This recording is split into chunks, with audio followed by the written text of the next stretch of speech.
Okay, wait. Sharmila, check the other phone, okay? Messages.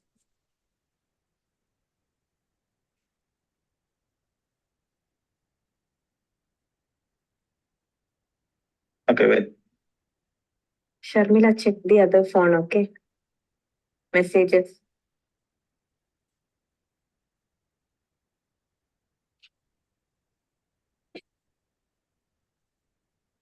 Okay, wait.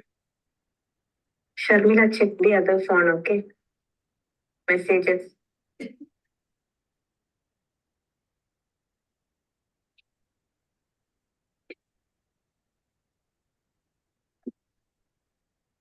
Sharmila, check the other phone, okay?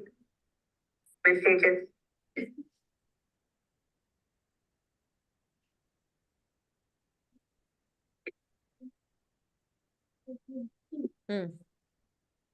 Sharmila, check the other phone, okay?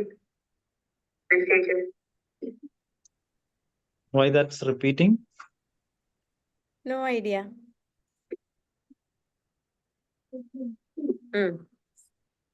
Sharmila, check the other phone, okay? Messages.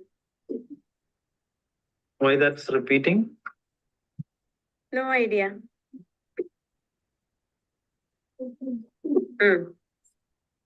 Sharmila,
Good evening, everyone. Today we are here with Miss KL Goody, midwife, founder, Mayapur Birth Center. So she is here with her 50 years of experience. She is here to share her experience of home birth as well as the child birthing experience that she had gained from the past 50 years. So we are very happy she has joined us, Miss KL Goody from Australia. And I welcome her on this day and thank you for accepting our invitation as soon as we approached. So thank you, ma'am. And let's begin this session. Thank you very much for having me. It's my pleasure and honor. So thank you so much. So yes, I'll introduce myself a little. I am a traditional midwife for, as I say, for the last 50 years. My grandmother was a midwife, and not that I learned a lot about giving birth or how to be a midwife, but what I learned from her in Hawaii is a different approach to childbirth, which is one of joy, one of joyous, happy expectation. And what this means is in Hawaii, when somebody gives birth, it's a party. Family members will come and sit outside, not inside, outside around the house. They will bring food and musical instruments, and they'll start singing and laughing and sharing food and making jokes about the people inside the house having the babies. It's a fun gathering and party-like atmosphere. So that's what I got from my grandmother mostly. And then after that, just naturally, I attended home births. I started training, and then in the last 50 years, I've attended exclusively home births, almost 1,500 home births. In this time, I've attended breaches, twins, all kinds of situations. So I want to share some of my experience and share some of my thoughts. I came to India for the first time in 1979. But in 1985 to 1986, I was attending a few births here in rural West Bengal. And still that's the situation. Here I am in Mayapur, West Bengal. And again, continuing to attend exclusively home births. So what do I want to share with you? A little bit, I could ask, what do you want to have shared? What do you want to know specifically? Okay. So to start with, I'm going to share with you a PowerPoint presentation of the last birth that we attended here about a month or so ago. And I'll make some comments along the way. I did try to work on this, and some of what I did yesterday got lost. So here we go. I don't know if you can see this. Yes, I think you can. All right.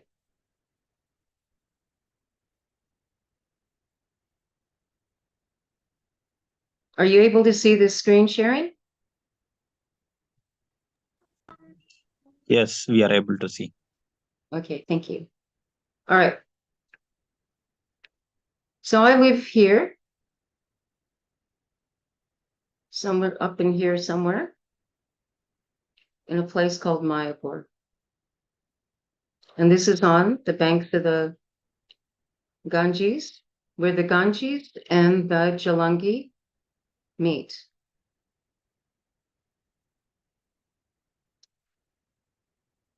This is the temple, or yeah, one of the temples.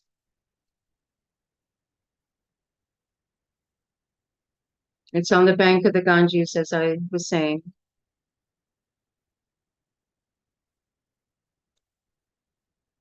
So I have this community where we're attending and working with women.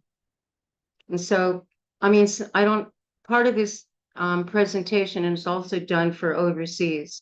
So I'm explaining to them about a fire yagya and how we're doing different samskaras during the pregnancy.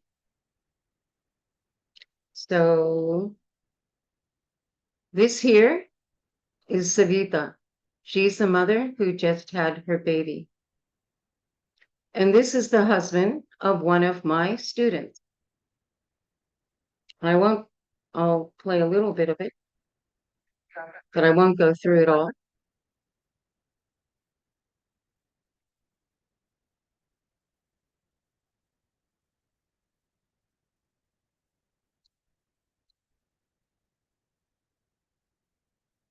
So this is Savita, and this is her mother.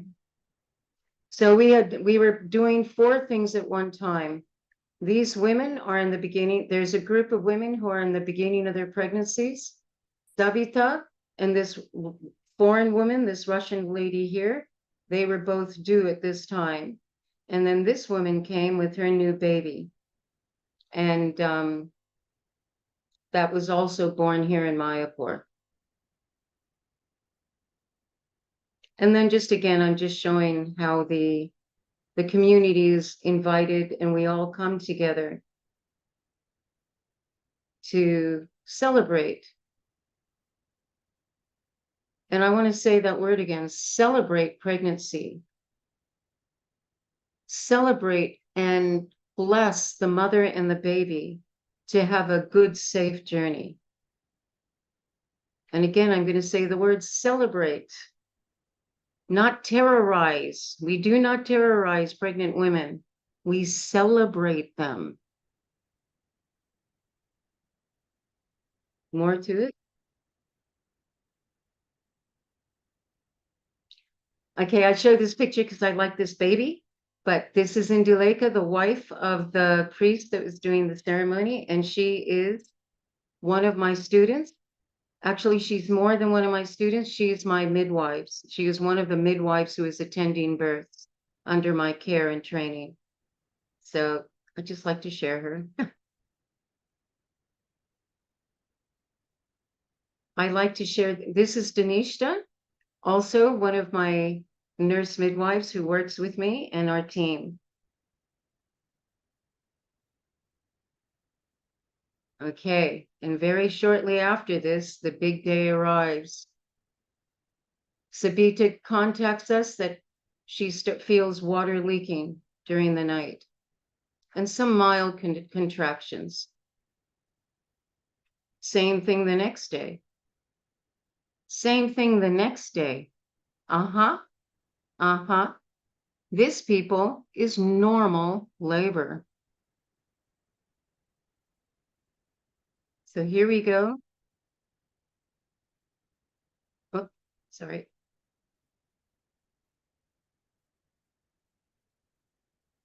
You asked, how do we assist a woman? How do we help her through her pain?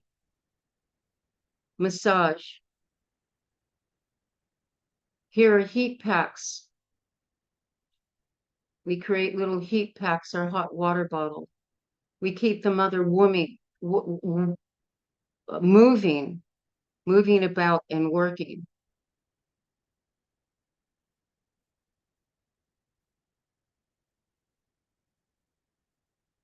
These are, again, Danishta and one of my students who's training to be a midwife. And this is, our women are up and about, they move, they eat, and they work.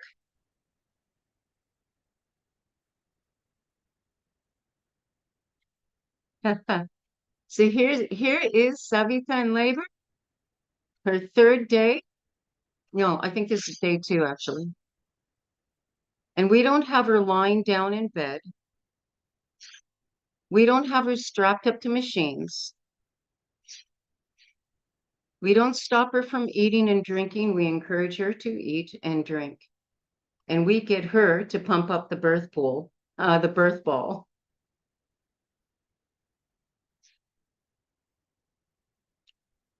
And this is my comment. I hate long labors.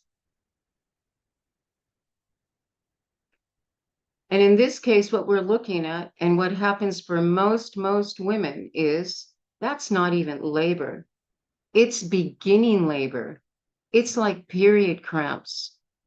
It's nothing near it. It's the very beginning where you go on your mark, get ready, go. And then we have labor. So after 3 days, and people ask, here come the fears, the doubts. And I'm telling a story in this case. At this point, this midwife, me, of 50 years experience, gets discouraged because I have experienced here in India of recent times only, in the last 10 years only, have I seen a change in the mood and attitude of the women getting ready to give birth. 10 and 15 years ago, women came, they knew they had to go into labor, they knew labor was painful. The contractions came, they dealt with it, and they had their babies. I don't find this anymore. Now the women that come to me come with fears and doubts. And where do those fears and doubts come from? Friends and family. That the moment they hear that you're pregnant, your friends and your family will surround you with fears, with terrifying stories. And this was not the case of India 15 years ago. And I asked the people, where is this coming from? And people believe the answer I get, movies, Bollywood, where women are terrified that they will face pain. I hate to break it to you people, you will face pain. Giving birth is painful. And I hate to break the other news to you, having a cesarean section is more painful. Do not think that having a cesarean section is bringing you a safer outcome. It actually increases your risk by 40%. To introduce major surgery increases risk to you by 40% and more than 50% to your baby. Your pain increases exponentially because you now are dealing with scars of major surgery rather than just having a baby. This is a backward thinking. And I am very much challenged by the fears of modern India. I'm very, very saddened to see this, and I think it's something that needs to be strongly worked on. And we don't work on them with medicine. We don't work on them with surgery. We work on the spirit of the woman. And I have more to say about that. So at this point in day 4, or actually it was day 3, and the family is getting worried. Isn't there anything we can do to induce her? If you want to induce her, you have to take her to the hospital. Once I start I don't mess. So to also explain, out of my 1,500 births, I have never once cut an episiotomy, ever. I have had 3 cesarean sections until this trip in India. I went from 3 cesarean sections and 1,200 births to doubling that and adding another 300 births. I double it from India. Why? Because the babies are in trouble? No. Because the mothers are having some medical problem? No. Why? Because everybody becomes afraid of the contraction, and then they don't want to relax and surrender. They just want to go to the hospital and have their baby cut out. I don't do this. I don't work. I do not practice medicine. I am a traditional midwife. I treat healthy women doing what women's bodies were built to do. Have babies. God made your body to produce, build, and push out a baby. And in every textbook, in every scripture, in any religious text, it continues to say that women will give birth in pain. That's just the way it is. So stand up, toughen up, put up, and have your babies naturally for the sake of your babies and your daughters. So I say this, but having dealt repeatedly now with women here who are fearful of the pain, and then they have a lot of family members, and this is a major part, in my opinion, of the issue. Family members, get the family out of there. If all you can bring is fear, then turn around and leave. But I found my boldness not necessarily believed by some women. So I just think, she wants to be induced, then take her. Take her to the hospital. She can do this. But one of my students is a secret weapon. That's her, Kalindi. She's an Australian girl. She's one of my, she's very close to being an independent practicing midwife from the training, except something else. She has to take care of her family for a little while now. But she comes in and she speaks to the family. I say this because I'm getting old and I'm getting tired. So Kalindi walks in, and she's young and fresh. And she reads what we say, the Riot Act, to Sabita, this mother, and tells her, you've got to do it. You've got to put up with this. This is just the way it is. How about you guys get together, get a movie, sit down and watch a movie together, chill out for the night. So we go there, we're there for 4 hours talking to them. And in the end, after this talking, and the family is taught, the laboring parents are also tired. We decide, we come to the conclusion, okay, look, let's forget about labor. This, day 3, let's forget about it now. Just forget about being in labor. We'll come back tomorrow morning and we'll start labor then. I don't know if you understand how ridiculous a statement that is. But you can't really stop a labor, because I don't play with labors. I let nature take its course. But okay, they decide, look, we're frustrated with being in labor and doing this. So, okay, you're right. We're going to take a break and we'll get back to the job in the morning. And so this is the team that came with me to visit the mother. And by the way, this is the home. This home is the same home that the father was born in. Back in the day when everybody had their baby born at home. He was born in this house. So they decide they will stop, they will just go to bed.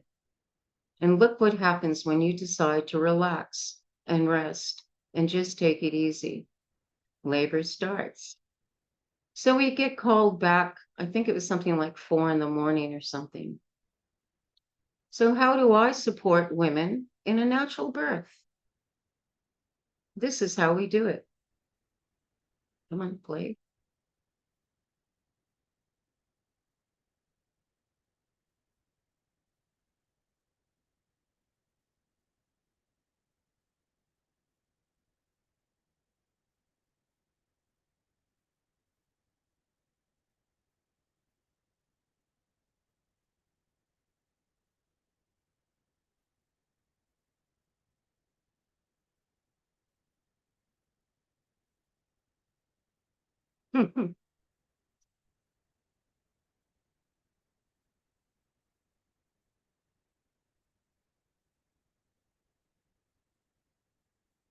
And so she continues.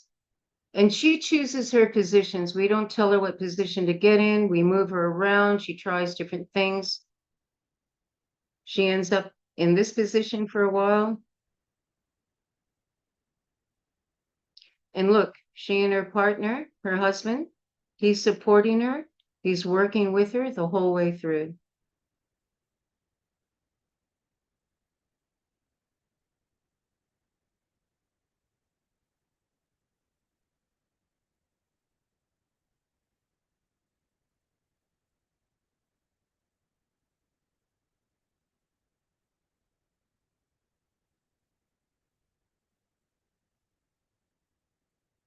And I like this.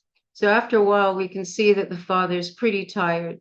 He's been up for a number of days. So we tell him, just lie down, go sleep, lie down here. So he does. He rolls, in no time, the guy's snoring.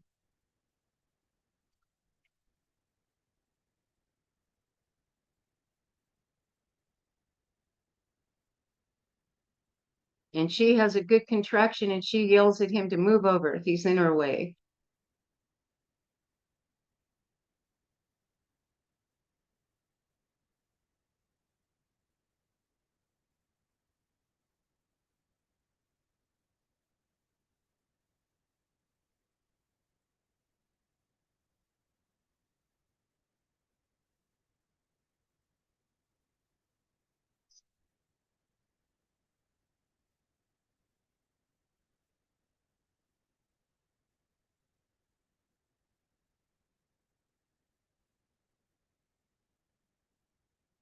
And then she has her baby. As simple as that. So here, she's completely, you can see her face. This is a woman who's just given birth, but still in her power. Look at her face. Look at her strength. Straight away, she brings the baby up to the breast. She's focused. She's working on it. She does what she needs to do. She's had milk there actually since, what was it? Some 6 months pregnant or something. And she was massaging and she could pull milk out. So straight away, baby's on the breast. Okay. All right. So this is natural, I can't see, something's in my way. Third stage labor. Mother offers her breast when she's ready. We don't force her. I don't do anything. The mother takes her time, and in her natural time, she brings the baby up to her breast. Contractions will naturally follow. I have never had to give an injection to get the placenta out. I use breastfeeding. And the placenta is delivered naturally, unmedicated, without trauma.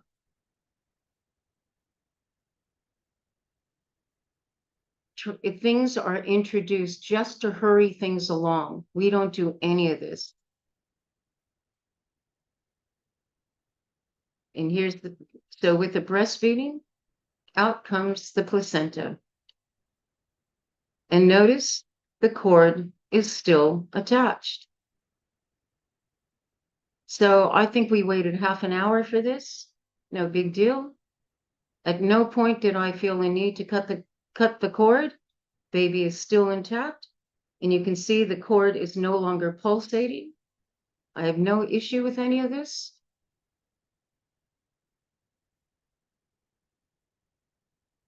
And look at the mother. For mothers that we see in the hospital, look at her.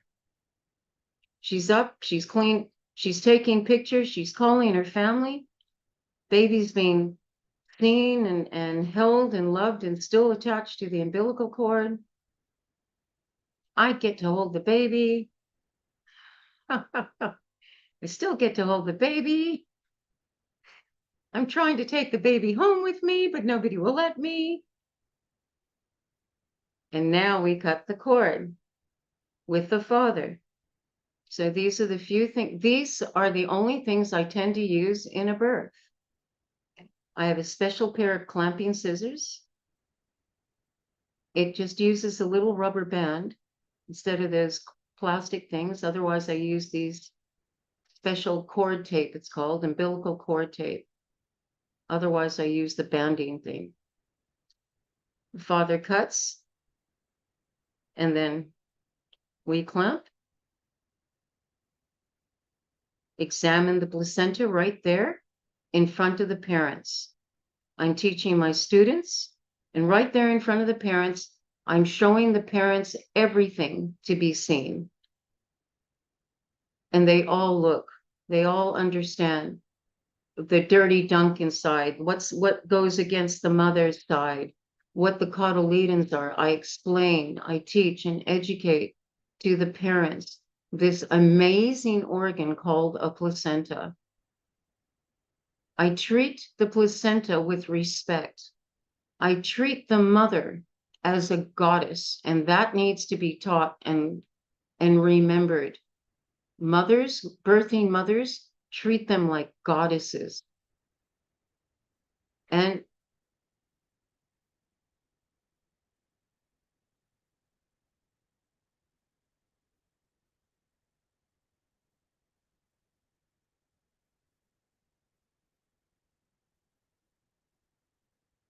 I know she's saying Bhagwan, but anyway.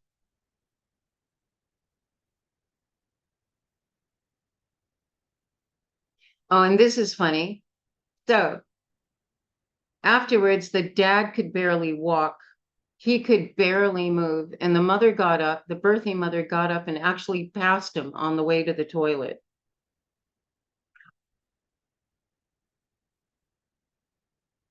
This is what we're like at births.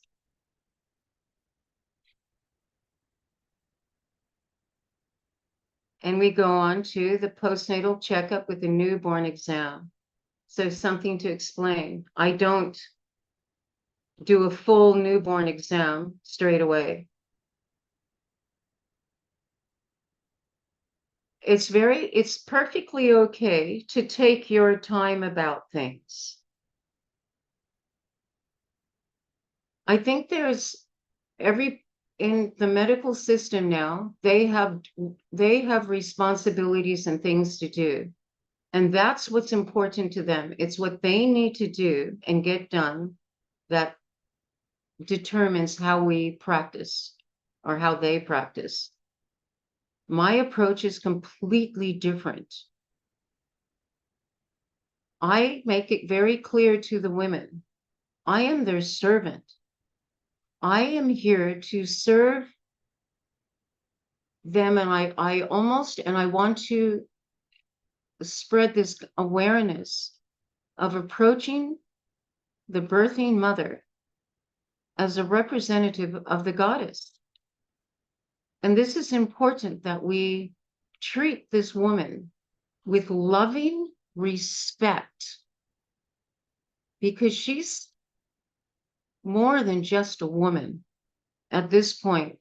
She's giving birth to the future, and every pregnant woman is giving birth to the future. And if you disrespect this woman, if you treat her like a fool, if you treat her like one of the goats in the pen, then that's what you get for your community, a bunch of goats. This is your future. You treat your future and your women with loving respect. And this passes down into the community. It empowers a community. Whereas if you make your routine what's more important, no, it doesn't work that way. And I can explain more of that at another time. So this is what happens the next day, and I won't make you deal with it the whole way. But this is what we do. We go back the next day, check on the babies, and hang on. I'm teaching and training, and I give the babies a bath.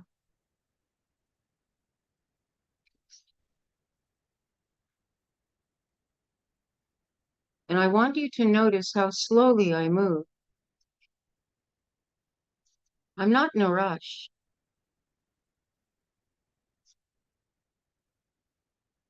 I'm very gentle in taking my time.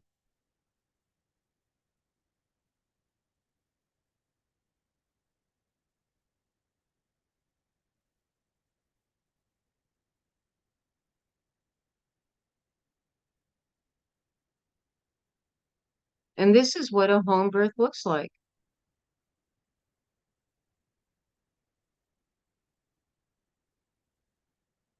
Isn't that sweet? Isn't this how you want to see your babies and your children brought into the world?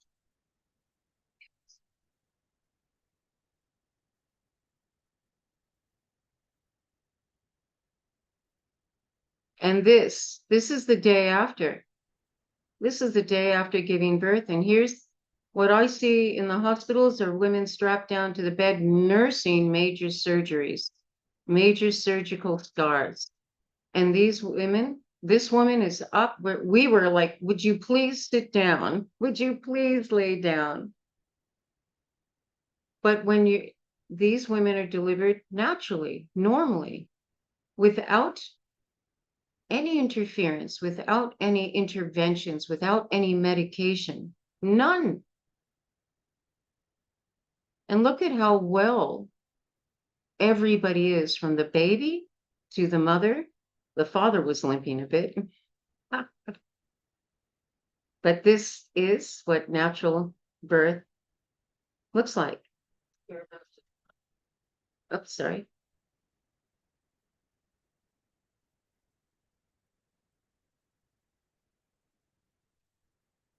Yeah, it was more like education. And I think that's it. Yep.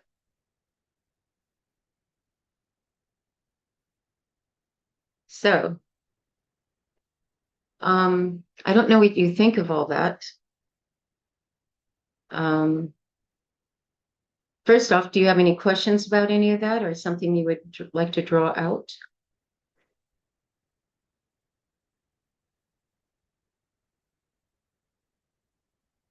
Ma'am, that was very nice experience that you have shared. Most of us have forgotten that birth is natural and pregnancy is to be celebrated. The moment the women know she's pregnant these days, they are scared. They are much feared of the birthing process, the pregnancy, and after labor process. They hear so many things like about episiotomy. They get scared. And like, ma'am, could you share the things that has to be done to avoid natural tear? There may be sometimes Okay. tear. So what could be done? Nothing's wrong with tearing. Yes. Partly this is what happens. So number one, it's really important, and I'm, especially this time around in India, I'm being more careful to actually touch my body. We've become embarrassed of our bodies. Women are very ashamed of all these things. So first off, in order to avoid tearing, make friends with your vagina. Make friends with that. It's yours. It's nobody else's. It's yours. You're the one, if it tears, you feel it. If you get an episiotomy, no one's feeling that episiotomy but you. You know? And actually, even when I speak at these meetings, I'm trying to discourage people, from cutting episiotomies at all. And especially do not cut it off to the side. I know the training here is to go to the side. Don't do that. That's the most painful cut and what does the most damage to the pelvic floor. So what do I do? First, Make friends with your vagina. Don't be embarrassed about it. Get comfortable with it. And indeed, I'm finding more nowadays. If you go and you touch a woman, they flinch. True. How did you get pregnant? You know, you can't be flinching. So there's this whole fear and disconnection from the woman and her body. And this, the vagina, the uterus, is specific to the woman. And these are very, very, very important to us because as women, we're mothers, and this is the first home of our children. Women are very protective and animal-like on their children, right? You got to protect your kids. Therefore, you got to protect your uterus. You have to know what this is. You have to protect your vagina. It's yours. Make friends. Pelvic floor exercises. Some perineal massage. Get used to what you're feeling when you put your hand in there. If I go and touch a woman and she flinches, how's the baby coming out? The only way you have to relax. You have to let go. You have to, it's a whole meditation and a preparation. It's something I prepare women for. You want to say something? No? Okay, so it's something, especially here and now. I don't have to say that in the West, but in India, I have to say, no, don't be afraid of this. Don't be ashamed of this. Be proud of this. And this actually is our power. Women, this is your power. Your vagina, your uterus is your power. It's what this body is built for. So own it. Make friends with it. So as I say, when I'm talking about these things, I do tend to be more, I touch it, you know, get used to these things.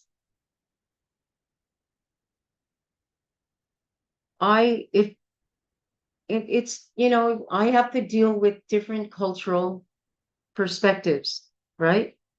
In the West, they have no issue about having sex during pregnancy. In India, you can have more cultural issues about this matter. Some people in India don't care and they're happy they don't have issues, and other people do have issues. But it's about this getting relaxed with your vagina, making friends with it, preparing your mind for what your body is about to do. And there's I do lots of discussion and lots of preparation. I don't have it right in front of me. I have very explicit posters, and you have to explain. Actually, the first thing that you start to feel is pressure on your anus. And nobody wants to think about their anus in labor. No Indian woman wants to flash their bum at anyone, right? But what's the first thing that goes? You don't feel any pressure on your vagina. It's your anus. What's the first thing to actually dilate and open up? Your anus. What's the first thing you see in the anus? Stool. So no one wants to sit there and flash this to your audience. But I'm sorry, you got to sit there and flash this at your audience. You have to, this is what it is. When you feel that anal pressure, come on, man. If you let go, it's far more pleasurable to relax and let it go than it is to fight it. And when you work with it, it's a lot easier than if you fight it. So I do, during second stage, I will do perineal massage as I see the baby come. I use castor oil. I like to use a lot of it and get it nice in there. I will use different hot heat helps a lot.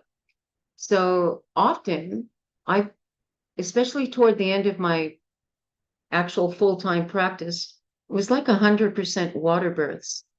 And everybody wanted to have their babies in water. And water is very relaxing.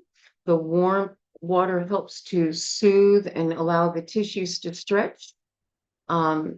It also provides a little bit of counter pressure as the baby's coming. The pressure of the water gives just a little bit of counter pressure and warmth to help the perineum stretch slowly and more gently. So one thing, we are not in a rush. When you go to labor, and especially second stage, we are not rushing anything. I have waited actually 14 hours in second stage. Is not, well, it's annoying, but it's not spectacular.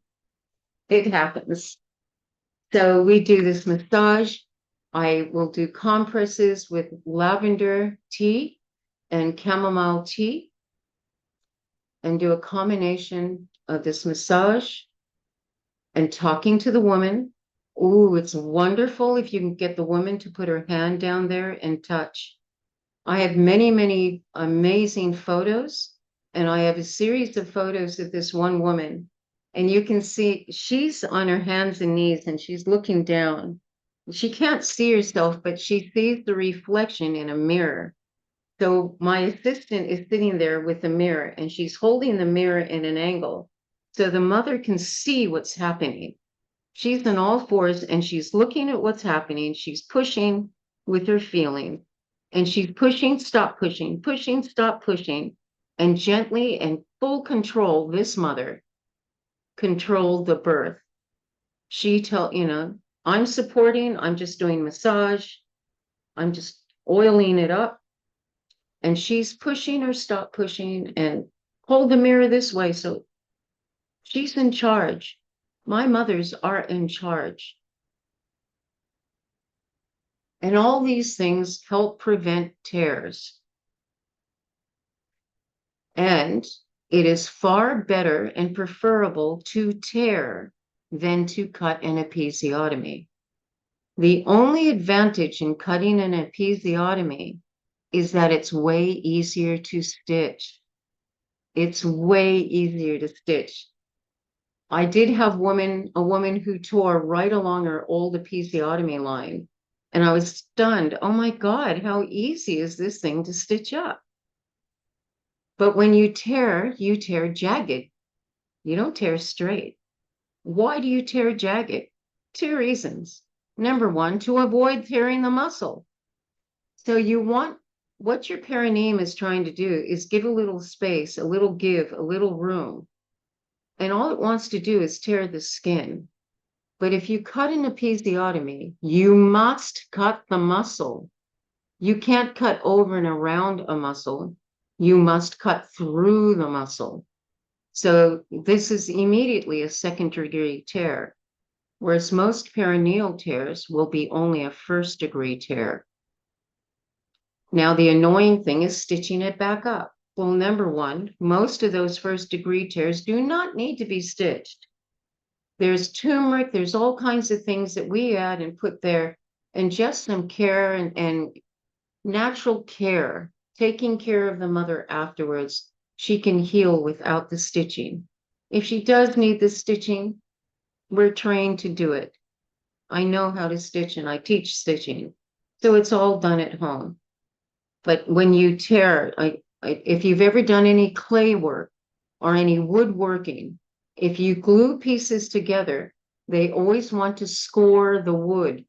They want to make cuts in the wood, tears in the wood. They want to make jagged surfaces come together.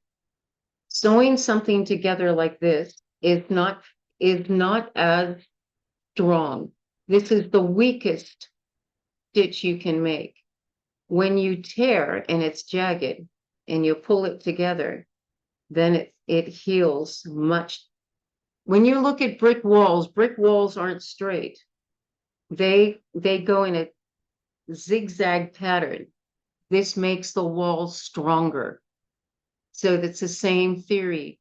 If you tear jagged, You stitch it together, it heals stronger and quicker and less painful. Episiotomies take longer to heal, are more painful. They don't end. They are, yeah, a bit more permanent of scar, do more damage to your perineal floor. So things like that. Yep. Yes, thank you, ma'am. That's a very nice explanation regarding episiotomy. Me and my sisters, we all delivered our kids at home, and Nice. yes, and we didn't have any tear. And I even don't know whether tear was there because it healed. I could walk around after birth, and even my sisters too. And my mom was like, lie down, lie down. Otherwise, people will say after birth you're walking around, so lie down. No, So somehow or other, we're going backward with this training. No, I mean, you need to take it easy for sure. yes, But even now, when, like you're saying, people get pregnant at the first word of pregnancy, they're terrified. And they start treating the woman as if she's about to die at any moment. yes, At yes, any moment, she's going to break. Whereas, in fact, anatomically and physiologically, this is actually when the woman becomes her healthiest. Her body again, remember, the body is a machine. This was built by God, and if there's an engineer in the world, it's him. He made these bodies to give birth, to grow a baby, to put a baby in there, to make it go from a couple of cells to a fully grown organism that can come out and make decisions. Maybe not, but no. ma'am, you So have few doubts from our participants. good. Uh, like they are asking if there is any complication, like for example, hypertension. How Yep. do you manage? Okay, so hypertension is there. The first thing I do with anything is check the diet. Number one. So again, I do not approach pregnancy and childbirth as an illness. I assume they're well. So when somebody starts presenting with high blood pressure, first things I do is ask questions. How are you going? How's things at home? I check the diet first, and then we address these things. And usually, actually, if you ask questions, you'll find out there's tension at home. Now, mostly, I don't have these issues. But recently, and I'm starting to see more and more of these issues arise. And the majority, well, think of the word disease. Disease means you break it up. Dis meaning not, ease. It's not ease.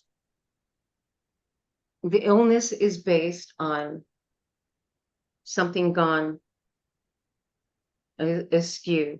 Disease, food is there, your first thing of rectifying any medicine. If this continues, then there's herbs that we give, specific herbs, but it's on a case-to-case basis. So like any care, so as a midwife, I provide care. I see the parents on a regular basis as is prescribed, what is recommended is once every 4 weeks up until you're 27 weeks pregnant, every 2 weeks until you're 35 weeks pregnant, every week until you're 42 weeks pregnant, then twice a week until you're 45 weeks pregnant. Hear what I'm saying? Because So, it's ma'am, normal. It can go this so, long.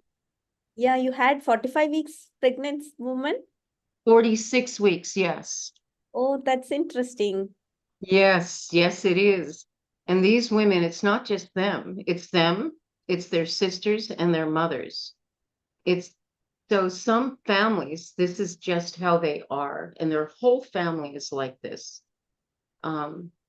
Yeah, so again, so the question about the high blood pressure, I look at it, I treat it, I deal with it. I deal with it naturopathically. Only once did I have a woman go into labor and I could not bring her blood pressure down. And she actually went up in labor and I was like, okay, that's it. This was their fourth baby too. So I said, all right, that's it. You have to have your baby now, or we have to go to the hospital. And she just looked at me. Okay. And she had her baby. These things happen. So yes, so many of these things, 45, 46 weeks pregnant, which is why I said it just the way I said it. And I never said it like this till recently, but now this is the way I'm speaking.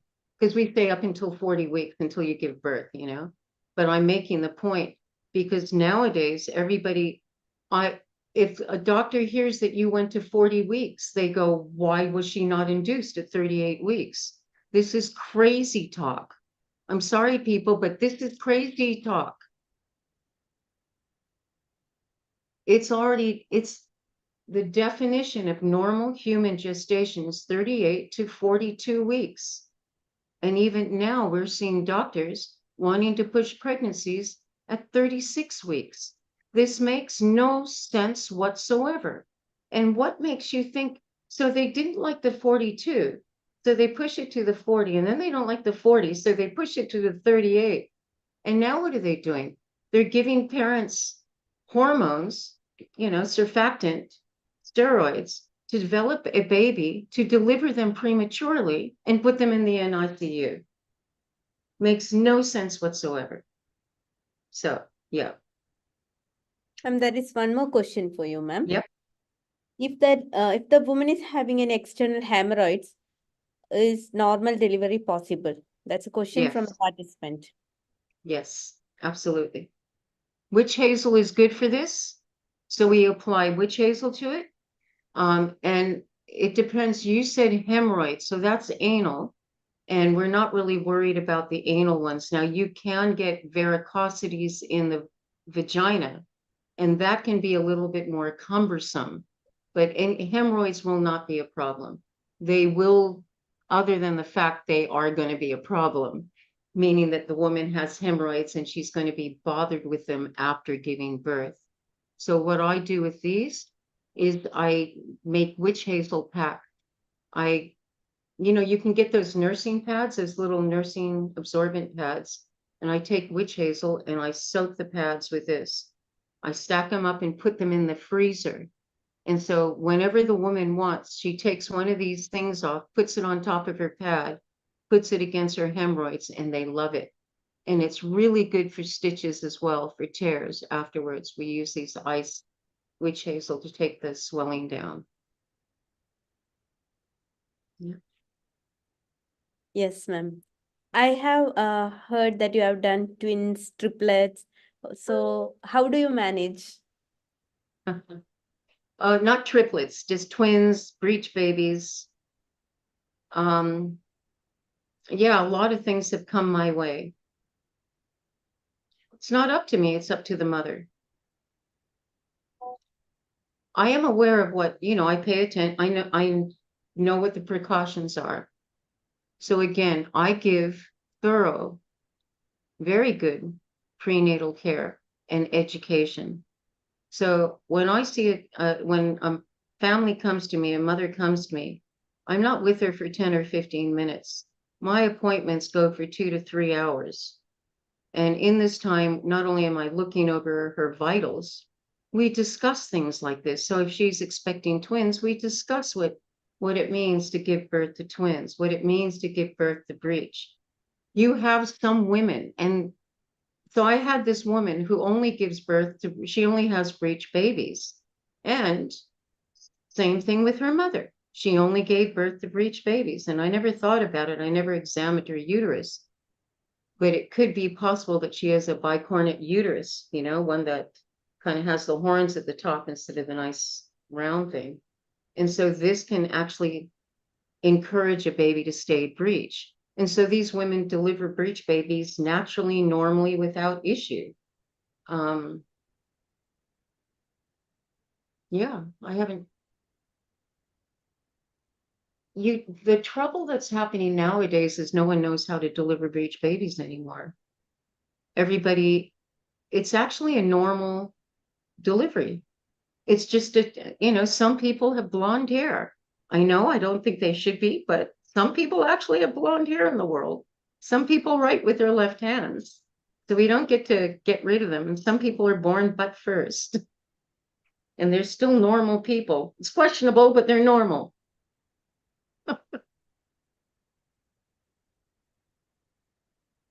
So yeah, I've had experiences of women with double uteruses. Um, and she had a vertex baby on one side, and next time around she had a breech baby on the other side. She gave birth at home by herself. Yeah, That's really great. it's really good to remember that this is what the body was meant to do. This other fear and trauma, and we're making up drama. We're creating phantasmagoria. It's like watching The Walking Dead, right? We're making stuff up. Yes. I don't know why. Ma'am, what is your take-home message for our doctors who promote natural birthing? Who promote natural birthing. Good on you. Congratulations. Thank you so much. What actually I would like to say, it's time to treat the women as goddesses. This is India. I'm sorry, this is India, the land of the gods and goddesses. You guys, you have Lakshmi Devi, you have Saraswati, you have Durga, you have Parvati, you have Sita Rani. What the heck? You have goddesses. So the women, you have a heritage of looking after women and worshiping them as the representative of the goddesses. Somehow or other, this has been lost. And I think we need to come back to serve the women, honor them, and shower love on them, shower praise and glory. Take the fear outside the door. No more fear talking. That's what I want to say to all of India. Stop talking fear. You see a pregnant woman, run up to her and embrace her and tell her how gorgeous she looks. That used to be what we would say to people. Oh, and that was the understanding. When women get pregnant, they glow. They glow. That discussion disappeared in India. In the West, they still say it. Oh my God, you're glowing. You look gorgeous. Look at your big belly. You look amazing. Here, oh my God. They want there's some depreciation, discrediting. I want to bring back love, honor, respect of the mother. Please treat her with respect. She is not a patient. She is no fool. She is the mother of the future. That's who women are. Okay. That was funny. Okay, thank you very much. I can see it ended. That's okay with me. And okay, you can pick up at another time. Thank you. Haribo.